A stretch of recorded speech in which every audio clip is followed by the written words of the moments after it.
మగాళ్ళు బాధపడకండి, అందరిలాగే మగవాళ్ల కోసము ఒక రోజు. పూర్తి వివరాలకు చదవండి రేపటి సాక్షి హైదరాబాద్ ఎడిషన్. ఈరోజు కూటమి ప్రభుత్వం యొక్క పరిస్థితిని ఒక్కసారి మనం గమనించినట్లయితే, పేదలకి మాటలు, కూటమి నేతలకి మూటలు, వైసీపీ నాయకులపై కేసులు. ఈ మూడు పదాల్లో వీరి యొక్క పరిపాలన ఎలా కొనసాగుతుందో స్పష్టంగా మనం అర్థం చేసుకోవచ్చు.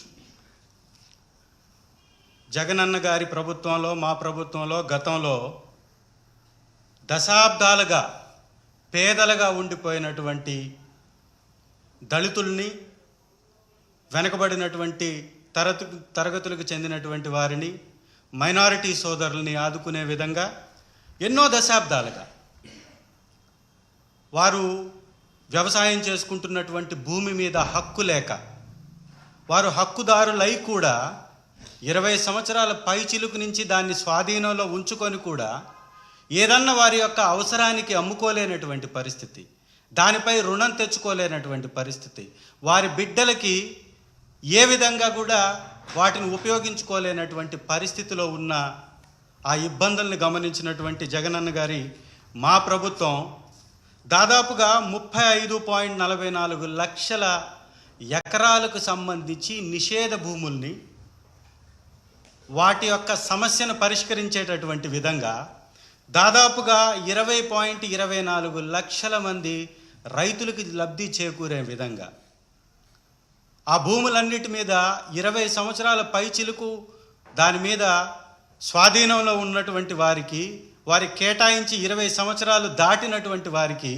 ఆ భూముల మీద హక్కు కల్పిస్తూ అనేక చుక్కల భూములు కానీ, అసైన్డ్ భూములు కానీ, ఇనాం భూములు కానీ, అలాగే సర్వే ఇనాం కానీ, షరతులతో కూడినటువంటి పట్టా భూములను కానీ, వీటన్నిటి మీద నిపుణులతోటి సలహాలు తీసుకొని వారి సూచనల మేరకు ఈ రాష్ట్రంలో పేదవాడుగానే ఉండడానికి వీల్లేదు, పేదవాళ్ళు ఖచ్చితంగా వారి యొక్క భవిష్యత్తును దిద్దుకోవాల్సినటువంటి అవసరం ఉంది, అత్యధికంగా దీనిలో దళితులు ఉన్నటువంటి వారు ఎక్కువగా ఉన్నారు, వారికి సంబంధించి దాదాపుగా అసైన్డ్ భూములు 15,21,160 మంది రైతులకు సంబంధించినటువంటి దాదాపు 27,41,698 ఎకరాలు దశాబ్దాలుగా వాళ్ళు సాగు చేసుకుంటున్నప్పటికీ హక్కు లేక, వారు పేదవారుగానే ఉంటూ వారి బిడ్డల్ని కనీసం చదివించుకోవడానికి కూడా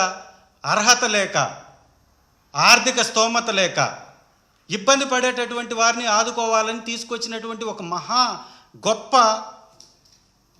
విషయాన్ని మీ అందరికీ తెలుసు. దాని ద్వారా అనేక మందికి లబ్ధి జరిగింది. ఇవాళ కూటమి నేతలు వారికి మాత్రమే మూటలనే విధంగా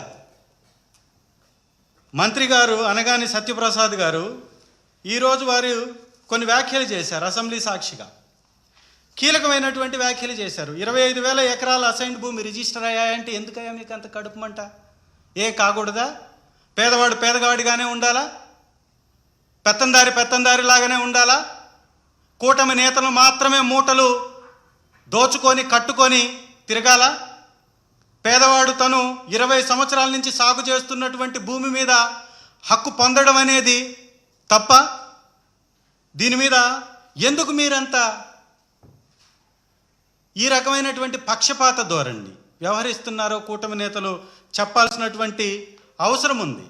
వీరు చాలా విచిత్రకరమైనటువంటి మాటలు మాట్లాడారు.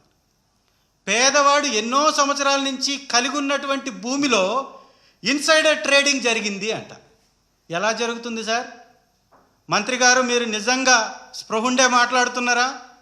దీని మీద అవగాహన ఉండే మాట్లాడుతున్నారా?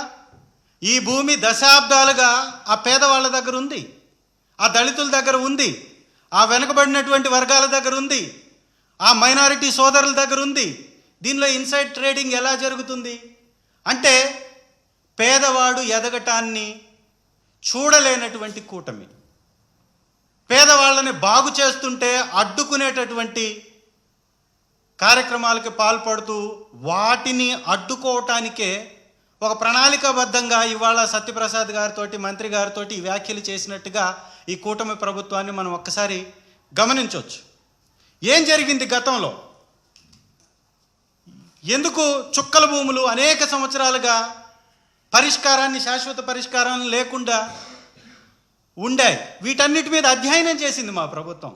జగనన్న గారు వారందరికీ హక్కు కల్పించడానికి సరైనటువంటి నిపుణుల కమిటీ వేసి దానిలో వచ్చిన నిర్ణయానికి అనుకూలంగానే వాటి మీద నిర్ణయాలు ప్రకటించడం జరిగింది. ఇవాళ మీరు ఏదో అవాకులు చవాకులు పేలి అసత్య ప్రచారాలు చేసి ఎక్కడ ఏం జరిగింది అనేది చెప్పకుండా 14 లక్షల కోట్లు అప్పు అని ఏ విధమైనటువంటి అసత్యపు ప్రచారం చేశారో అదే విధమైనటువంటి ప్రచారం ఈరోజు కూడా మళ్ళీ ఈ అసైన్డ్ భూముల మీద కూడా మొదలుపెట్టినట్టుగా మనకి స్పష్టంగా అర్థమవుతుంది. ఇది కేవలం పేదవాళ్ళని ఇబ్బంది పెట్టేటటువంటి కార్యక్రమం తప్ప దీనిలో ఎలాంటి ఇన్సైడర్ ట్రేడింగ్ అనేది జరిగే అవకాశమే లేదు. ఎందుకంటే ఆల్రెడీ దానికి హక్కుదారులు ఉన్నారు. నిజంగా ఎవరైనా అవసరం ఉండి అమ్ముకోవాలి అంటే వారి పేరు మీద రిజిస్టర్ అయ్యి వారు అమ్ముకొని ఉంటే అది వారి వ్యక్తిగతమైనటువంటి అంశం. అది కూడా జరిగింది చాలా స్వల్పంగానే జరుగుండొచ్చు. ఒకవేళ జరిగితే ఎన్ని కేసులు జరిగాయి? ఎక్కడ ఈ ఇన్సైడర్ ట్రేడింగ్ జరిగింది? మీరు సభాసాక్షిగా మాట్లాడేటటువంటి అంశాల మీద స్పష్టత లేకుండా ఒక అసత్యపు ప్రచారాలు చేయడం అనేది ఇది మీకు తగదు అని స్పష్టంగా వారికి విన్నవించుకుంటున్నాను. ల్యాండ్ గ్రాబింగ్ నియంత్రణ అంటున్నారు. ఎస్, తప్పకుండా మేము కూడా స్వాగతిస్తాం. మీరు నిజంగా ఇది పెట్టి ల్యాండ్ గ్రాబింగ్ చేసేటటువంటి అక్రమార్కులని అడ్డుకుంటారా? ఒకవేళ అలా అయితే ఈ రాజధాని ప్రాంతంలో అక్రమంగా అసైన్డ్ భూములు కాజేసినటువంటి మీ కూటమి నేతలపై మొట్టమొదటిగా చర్యలు తీసుకోండి. మీ ప్రభుత్వంలో కట్టబెట్టిన అక్రమ భూమిని మళ్ళీ వెనక్కి రప్పించండి. ఎంత అసైన్డ్ భూమిని ఇక్కడ కొల్లగొట్టేశారో, ఏ నాయకుడి మీద, మీ నాయకుల మీద ఆ భూమి రిజిస్టర్ అయిందో, మీ మంత్రులుగా ఉన్నటువంటి వారి మీద కూడా భూములు రిజిస్టర్ అయ్యాయి. వారికి సంబంధించినటువంటి వ్యవస్థల మీద, సంస్థల మీద, వారి బంధువుల మీద లెక్కలేనన్ని భూములు, వందల వేల ఎకరాలని మీరు కొల్లగొట్టేసి రిజిస్ట్రేషన్ చేపించారు. వాటి మీద ఈ అక్రమార్కుల నుంచి మీరు ఆ భూముల్ని మళ్ళీ వెనక్కి రప్పించేసి ప్రజలకు ఇచ్చేటటువంటి ధైర్యం ఈ కూటమి నేతలకు ఉందా అని మరొకసారి వారిని అడుగుతున్నా.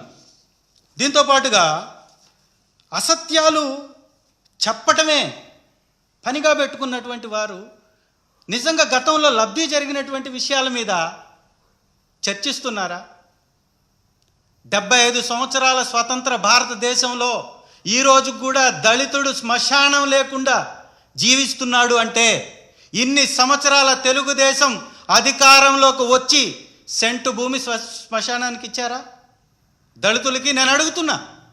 75 సంవత్సరాల నుంచి స్వతంత్రం వచ్చి అంతకు ముందు నుంచే ఉన్నటువంటి దళిత జాతికి చనిపోతే గౌరవంగా పూడ్చిపెట్టుకోవడానికి సెంటు స్థలం లేనటువంటి దౌర్భాగ్య పరిస్థితిలో ఈ రాష్ట్రం ఉందంటే ఇన్నిసార్లు అధికారంలోకి వచ్చినటువంటి తెలుగుదేశం పార్టీ దళితులకు ఏం చేసిందని నేను ప్రశ్నిస్తున్నా. మా ప్రభుత్వం వచ్చిన తర్వాత దాదాపు 951 ఎకరాన్ని శ్మశానాలు లేనటువంటి దళిత వాడలకు కేటాయించడం జరిగింది. దీని మీద కూడా అక్కస్సు వెళ్ళగక్కేటటువంటి ప్రయత్నం, వీటి మీద కూడా ఒక తప్పుడు ప్రచారం చేసేటటువంటి ప్రయత్నం